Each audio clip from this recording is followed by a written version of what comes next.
This episode of The Minimalist is brought to you by nobody, because advertisements suck. The Minimalists. Hello, everybody. Welcome to the Minimalist Podcast, where we discuss what it means to live a meaningful life with less. My name is Joshua Fields Milburn. Ryan Nicodemus is on vacation today, so I'm here with Erwin McManus and Aaron McManus, our returning champion and the new challenger. We're here today. Now, I got to be frank with you guys. We had this spot open up today, so I asked you all to come in. We had a porn star who was supposed to be here today who canceled on us. So I said, why not replace a porn star with a preacher?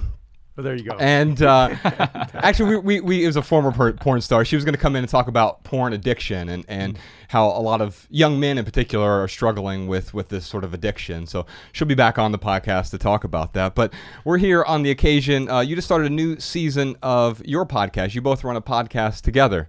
It's called Battle Ready. And I looked it up. Aaron, talk to me about this, because I looked it up and it said it was a leadership podcast. But for me, I always thought it was... I thought it was a parenting podcast. That'd be a better description for the podcast. We were talking about this week, that it's actually not a leadership podcast. We got a review that said if you're looking for 3 steps, you won't find them.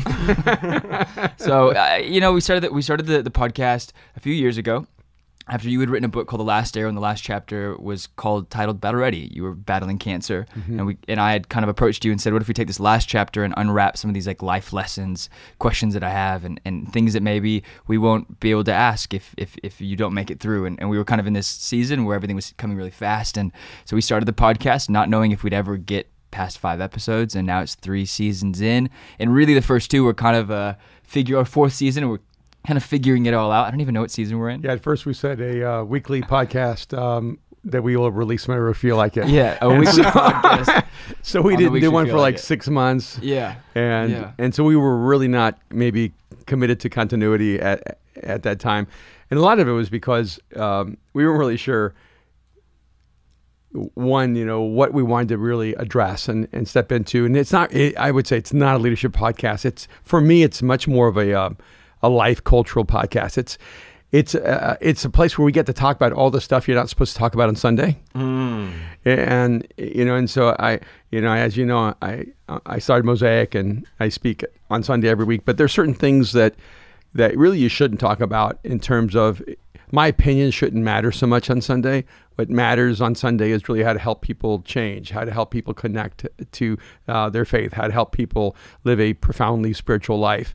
And so I never talk about things like politics or social issues as much. But we wanted to have a podcast where we could just talk about whatever we wanted, unfiltered, no holds bars, and just go at it and have a great time. So it's kind of evolved. Well, it has. And what I really appreciate about the reason that you started is, man, I wish I would have had that. My mother died of cancer about a decade ago. And one of my biggest regrets, I spent a lot of time with her that last year, but I wish I could have, wish I could have spent more time, but in a way, I wish I could have captured some of these wonderful, profound conversations we had together, and you're doing that now. Now, obviously, Erwin, you went through that whole battle, and so Battle Ready is more than just that one particular battle. It's like we're all going through some sort of battle. Yeah, absolutely, and that was Aaron's pitch to me, because I actually wasn't the one who picked the title of the podcast. He kept saying, no, we need to call it Battle Ready, because there are daily battles everybody's going through, and if we could just help people face the challenges they have every single day, it would be pretty helpful to people. And frankly, there were like dynamics when I had cancer, and not knowing whether I would live, not knowing whether The Last Arrow was the last book I would ever write. I found out right before Christmas, right before my wife Kim's birthday, and our whole family was going through that process. And I realized that so many people are facing things like cancer and facing deep like life struggles, and didn't have a place to process those emotions. And so that's how we began, was really just trying to help people make it through the day. And then out of that, we just started having more and more fun. And frankly, at first, Aaron did not want to talk. All he wanted to do was just set me up to talk. He would just ask a question, and each time we'd finish, I'd say, you have to talk more. And he was like, I don't have anything to say. And I go, no, you have a lot to say. You just don't know. I don't know if you want to put it out there and into the public domain. Right. And so what's happened over time is that Aaron has found his voice, and he argues with me a lot. He interrupts me. He's disrespectful, and which is the thing we're working on. That's right. So now the podcast really has juice because you don't really need one person who just asks other person questions. You need people who challenge your thinking, who say, "I disagree with you," who jump out and go, "I think you're wrong," and that's been really fun. Yeah. I love the dynamic, and you brought your little sister on the podcast recently too. I was just listening to that episode. Mariah, right? Yeah, she's awesome. She's my little sister, but she acts older, and she's married. She's been married. Her husband Jake is awesome, and so they're both kind of these touring musicians, and they're super talented. And so we have this interesting dynamic where she just tries to parent me as well. So it really is a parenting podcast. It's all about how to grow. I guess Battle Ready is really about parenting Aaron. No. Well, our podcast is very listener driven, so we've got some questions here. I figured we would dive into the audience questions. Claire in Brooklyn has a question for us. I am a writer and often review and cover beauty products for various publications. I am constantly getting free products in the mail and at events. I love receiving them, but it's stuff I didn't realize I wanted in my life in the first place. Sometimes when things are free, I feel the urge to hold on to them or the appetite to acquire them even more. I try to give away stuff to friends, but sometimes with items like these, it's a sanitary concern to share something I've used. I hate to just throw them in the trash. Some of these items cost a lot of money, even if I didn't spend any of my own money on them. A lot of these things are just-in-case items. They occasionally give me value, but not always. Any thoughts? So, Aaron, while we were listening to this, you looked up at your dad and you said... I said, that sounds just like you, Dad. Well, I want to talk about this because you're also in a unique position. You get a lot of stuff. People want to give you guys stuff.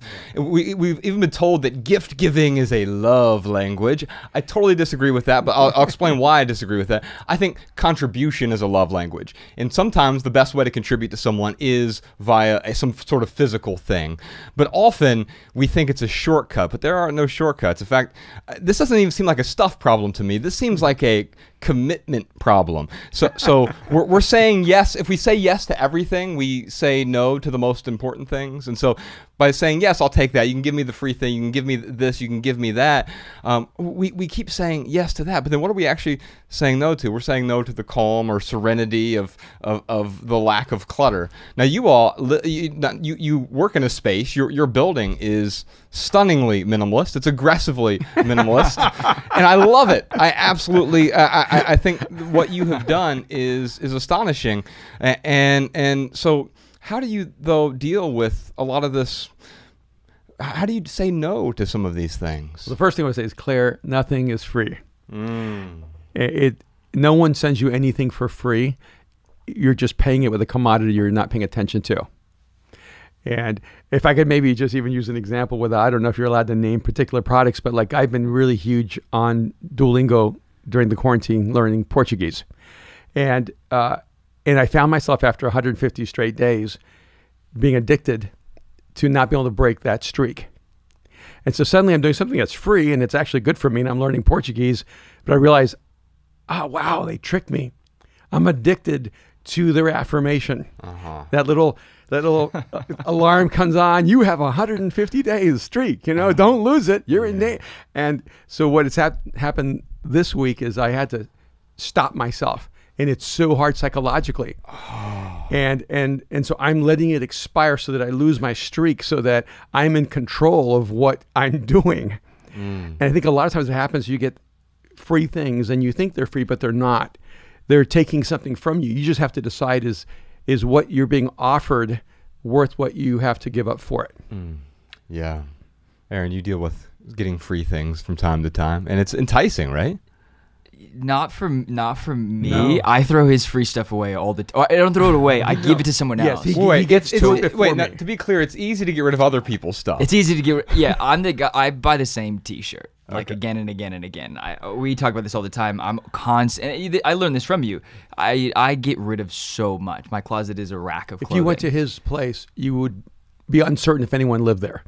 It's so simple. After how many years? A decade? You finally bought a dresser. I bought a dresser. And it took him 10 years to decide to buy a piece of furniture. Yeah, right. I've had the same couch for the last 12 years. I've had, I bought a TV because we would do a lot of television stuff. But yeah, no, I don't really like free stuff. To me is a burden. I'd rather something be worth buying.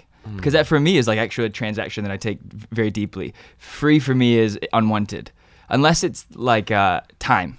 Like I love, and I think time is a gift. Like the gift of time is huge for me, but that isn't. I don't have to throw it away later. So that's. I think what happens is we confuse our resources, right? We see money. We know that's a resource because you can hold it in your hand. You can hand it to someone else. I can't hand you my time. That's a precious resource. And there's no refund for time that is poorly spent. And I think the same is true with our attention, right? Our attention is probably our most precious resource because you can spend time together, but if there's no attention there, then the time isn't worth as much, right? And so I think what's happening here is we're saying, well, you know what? Claire, yeah, you're getting some free stuff, and we all have problems holding on to certain things. Sometimes it's stuff, sometimes it's toxic relationships, sometimes it's addictions. We hold on to a lot of things, and I think the first step to letting go is loosening your grip and realizing you might have to set some boundaries up as well, because for me, my boundary is a pretty strict one. I don't accept any free stuff from corporations or whatever, just because we're the minimalists, and like it would be a strange thing if I'm like, that's why we start out each podcast with advertisements suck. Because can you imagine us being on here talking about like, well, and this we're brought to you by this mattress or these penis pills or whatever it happens to be, and it's like, well, wait a minute, like doesn't that it's actually interesting you connected the mattress with the pills? I'm sorry, just go ahead. That's good.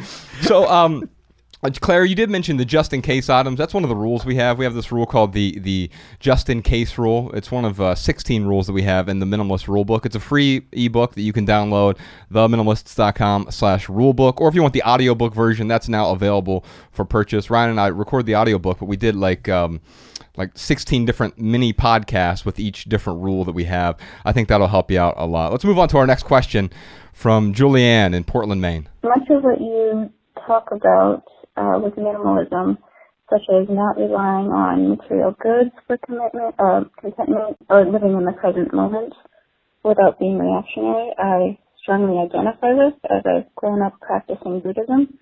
And I was wondering if you've ever written or spoken about the similarities between Buddhism and minimalism.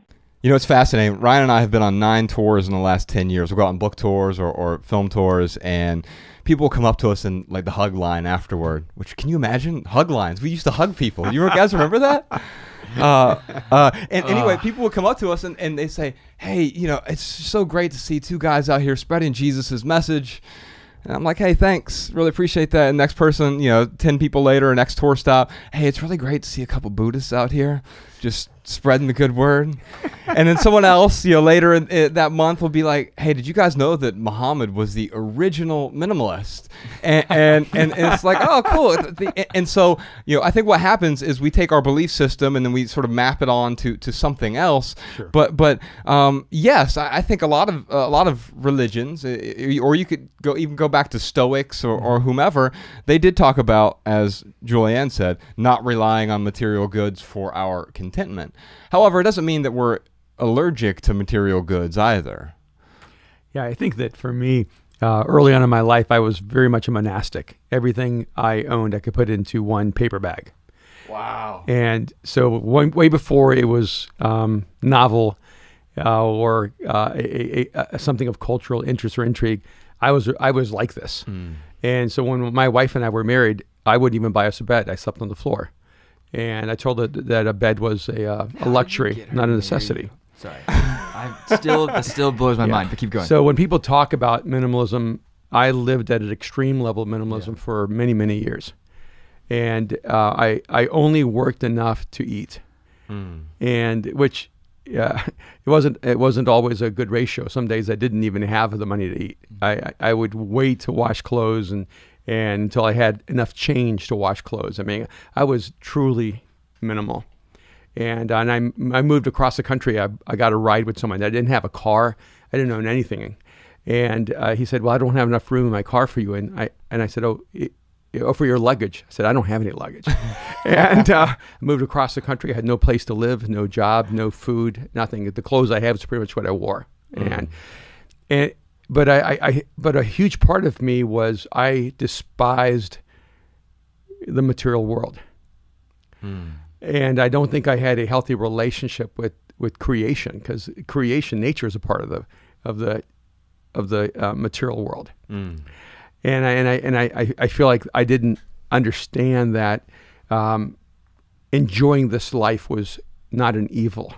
Yes. I had to come to a place where I wasn't owned by things, but I could celebrate the beauty of things. And I did have to go through an evolution of that. I had to go through a season. I remember when I went to this pastor that knew me when I was brand new in my faith, because I became a follower of Jesus as an adult. And I said, I'm thinking about getting married. And I introduced him to Kim, and he told me, Kim is perfect for you because she was an orphan. She lived in poverty. She was left starving for several weeks when she was a child at the age of 8. And that was the negative side of minimalism. Yeah. And he said, you would never have anything in your life, but because you love her, you're going to get things simply to take care of her. Wow. And I realized that also there's an expression of love that teaches you how to relate to things in a healthy way. Right. And I think that's the key. It's in a healthy way, because I grew up really poor in Dayton, Ohio, food stamps, government assistance. And that wasn't minimalism for me because it wasn't intentional, right? And so what we're talking about now is bringing things into our lives intentionally and the things that add value, questioning the things. I think that's become the problem with consumerism. There's nothing inherently wrong with consumption. We all need some stuff. But when it becomes the driver for everything that we do, we start to lose sight. Now, Aaron, how did this rub off on you growing up underneath Erwin's reign, his tyrannical reign of not owning things? You were different growing up, because I think you were kind of in this place where, you know, we were definitely weren't wealthy, but we always had everything we needed. Like, I always remember having clothes, remember never being really hungry, but also, like, as I got older and obviously living in LA, like, you realize, okay, the disparity in wealth, or the disparity in like lifestyle, and as we grew and as you wrote books and as things kind of, you got more successful, I realized like it's super easy to get caught up in like, what car do I drive? Where do I live? What's the zip code? You know, where do I go out to eat? Where do I do this? And I think for us, it was huge conversation of like, what's the lifestyle that you can obtain or can achieve and live at, or where do you actually feel like you're making the most effect in the world and bringing the most change and actually doing things. So it was less about how much stuff and then what are you doing with the things that you actually do have. And you always taught me that it's always what you have inside of you than the things that you can hold with your hands. And so, you know, I do drive a good car now. But I drove the same Mini Cooper until I wrecked it for however long that I could, and there are things that I grew up without, but I also never felt like I needed. And so to see it now, I think it helps me with my worldview of going like, I can be anywhere and be comfortable. I can go to a place of luxury or a place of poverty and go like, I feel at home because it's joy that I value, and it's kindness, and it's sometimes not always kindness, working on being kinder, but there's these attributes of characteristics of like people's personality, I think that I care about more than things. I think that what's fascinating is you talked about how there's nothing wrong with pleasure. And I agree with that, as long as it doesn't get in the way of our actual contentment or joy, right? And I think one of the problems right now is we confuse pleasure. We confuse the dopamine rush with everlasting joy or contentment or even happiness, which is also fleeting, but I think is a byproduct of something healthier than just pure hedonistic pleasure, right? Now, Erwin, I heard you mention on a recent episode of the Battle Ready podcast, which we'll put a link to the podcast in the show notes for folks who want to check it out. You talked about money versus freedom. And I thought this was applicable to Julianne's question here, where actually, do you want to riff on that a little bit? That's interesting. Thank you for listening. Now I know you actually listen to the podcast. No, and yeah, I think a lot of people. I just had knee surgery, so during the quarantine, I had a couple of accidents. When I busted my face open, so I have 15 stitches in my face, and then I blew out my knee, so I had to have knee surgery. And so I've been going through physical therapy, and I have a young guy who's Japanese who's my therapist, and as we began talking, he said, "Man, I'm just driven by things." Whenever I'm going through therapy, I end up doing therapy for people. I mean, it's always like this. And so he said, "I feel like I'm greedy. I just want more, and whenever I have something, I want more, and I'm never satisfied." And so I said, as he was trying to help me, retrain my knee, I said, your problem is that you're more driven by my money than you are by freedom. And like I said, look, I can tell you, I've been extremely poor and I've been extremely wealthy. I've had the spectrum of that human experience, and I feel most content when I feel that I've attained a freedom to be who I long to be, and to express my life the way I long to live it. And there is this odd illusion that more gives you more freedom, but there's actually a break point where if you're driven by more, you lose all your freedom. Yeah. And it's this whole idea of living for retirement. I mean, what an idiotic idea. Yes. Right? To work all of your life at a job you hate so that you can vacate it when you don't have the energy to live the life you longed for. Yeah. And so I just think it's a good measuring point to go, well, if I were completely free, like I've asked people, if you had all the money in the world, what would you want your life to look like? And they normally say, I don't know. And so I said, okay, here's the problem. You're trying to get more wealth to live a life you don't even know what it looks like. Oof. So you're actually living an illusion of what other people tell you, that if you can attain, you will finally be happy. And so you need to, in my life, I find incredible joy when my family is able to enjoy each other and love each other and have time together, and when we're able to have conflict at a minimal level, and everyone's has a sense of meaning and intention in their life. It isn't measured by money. No. And we've had those moments when we had less money. We've had those moments when we've had more money. That's why I don't see money as the enemy of contentment. I think greed is the enemy of contentment. Yeah. And I see money as a resource. Just like if the other day I cooked 6 whole chickens and 6 racks of ribs. On my birthday, I decided to cook all day, and because I thought, what would be the most enjoyable thing to do on my birthday? And I said, like feeding people. Wow. Like working all day to create a beautiful experience for people. And I think if we just shift our lives to, like, the celebration of me isn't everybody bringing me something. The celebration of me is me bringing something to everybody. And that's what I would love for people to kind of see, that really what you want to do is you want to be in that pocket where you're actually positioned to live freely, being the person you long to be, and your resources become a conduit of all the good you long to do. Yes. Well, Julianne, I hope we can send you a copy of one of Erwin's books. What book should we send her? Well, I think maybe The Way of the Warrior, Soul Cravings. Maybe, yeah. Okay, maybe Soul Cravings. We'll figure it out. Well, Aaron will pick it out. We're going to send you one. Actually, I think Soul Cravings would be good. Soul Cravings. Sean, if you could reach out to Julianne, send her a copy of that.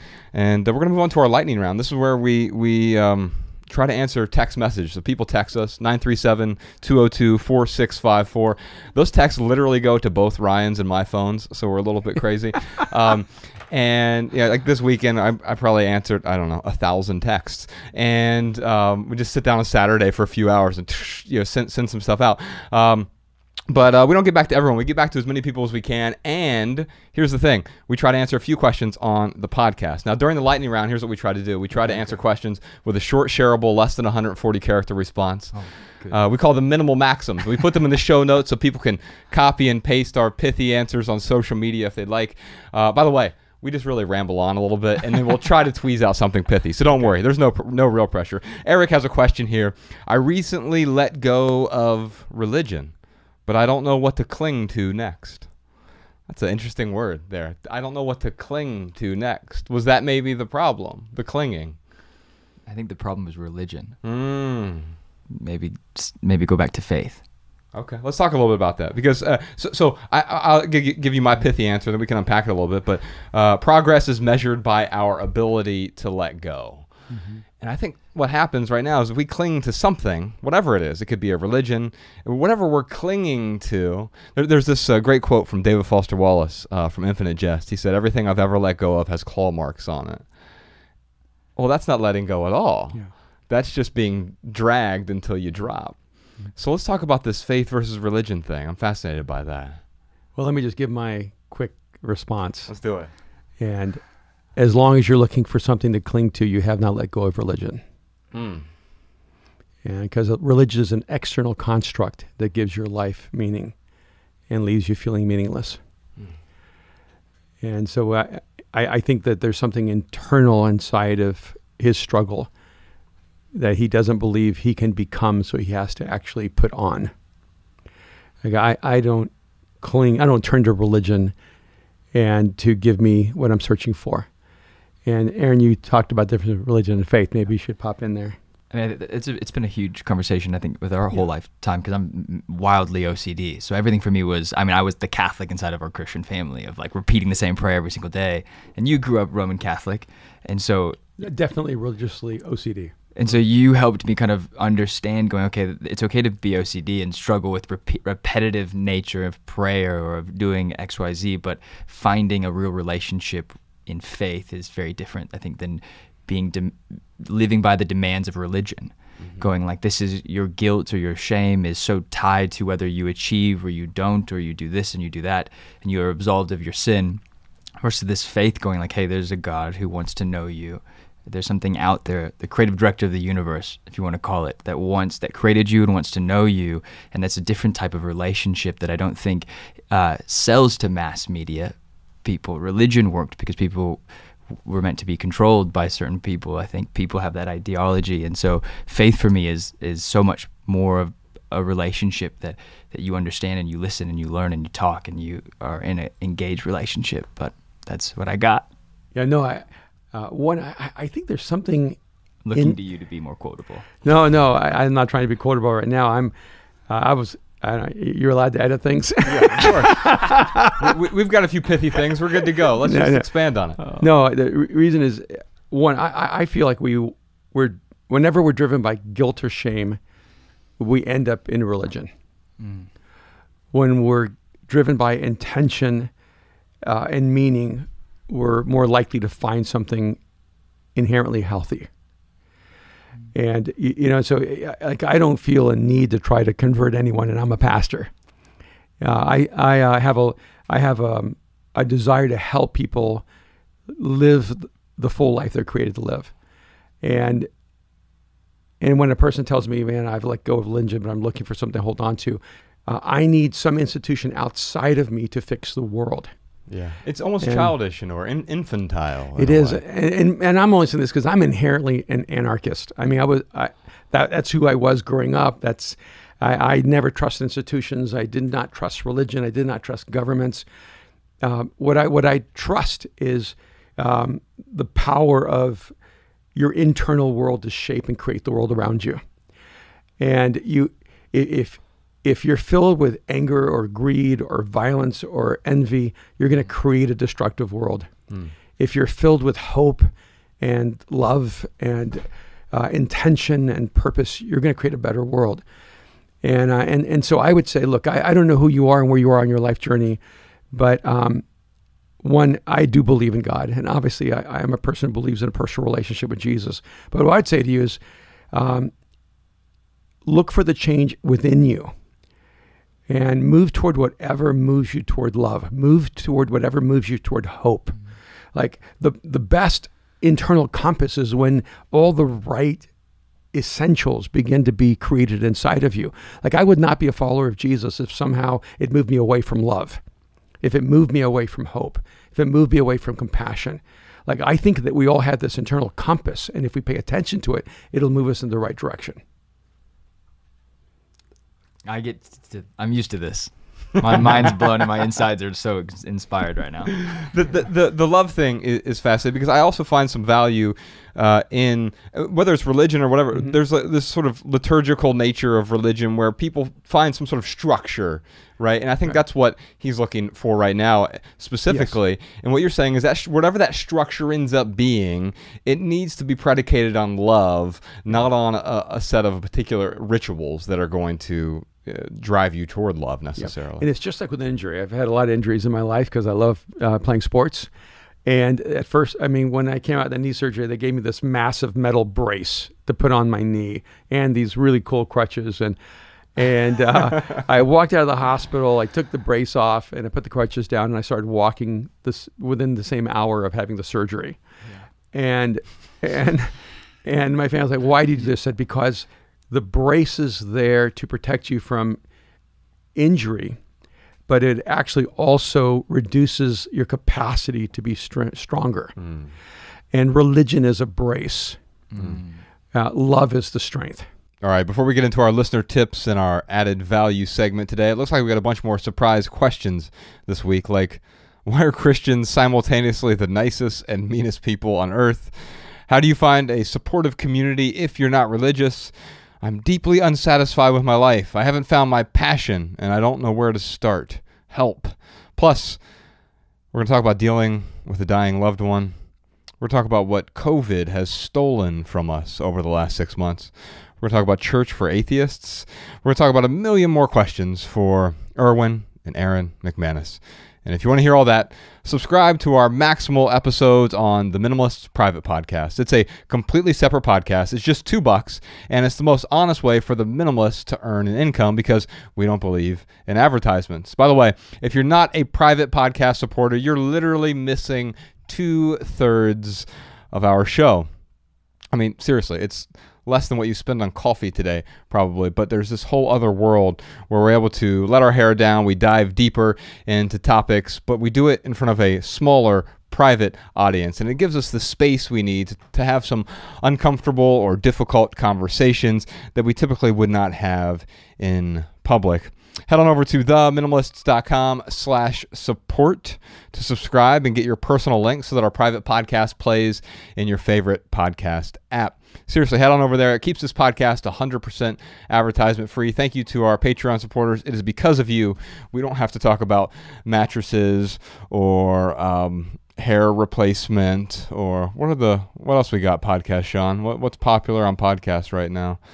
I don't know. I don't want to talk about any of the advertisements. They're all, you know what I end up doing? I try to fast forward through them and then I mess up and it interrupts the whole experience. So I'm going to stop interrupting this experience and let you check out some voicemail comments and tips from our listeners. Hi, my name is Aubrey from Lehi, Utah, and I was just calling to say that something that is difficult for me is to get rid of items that people give me as gifts.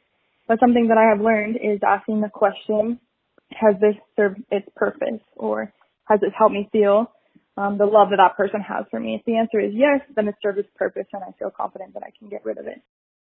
Hi, this is Janely from Salt Lake. I was calling in regard to the episode about relationships and being, I guess, content.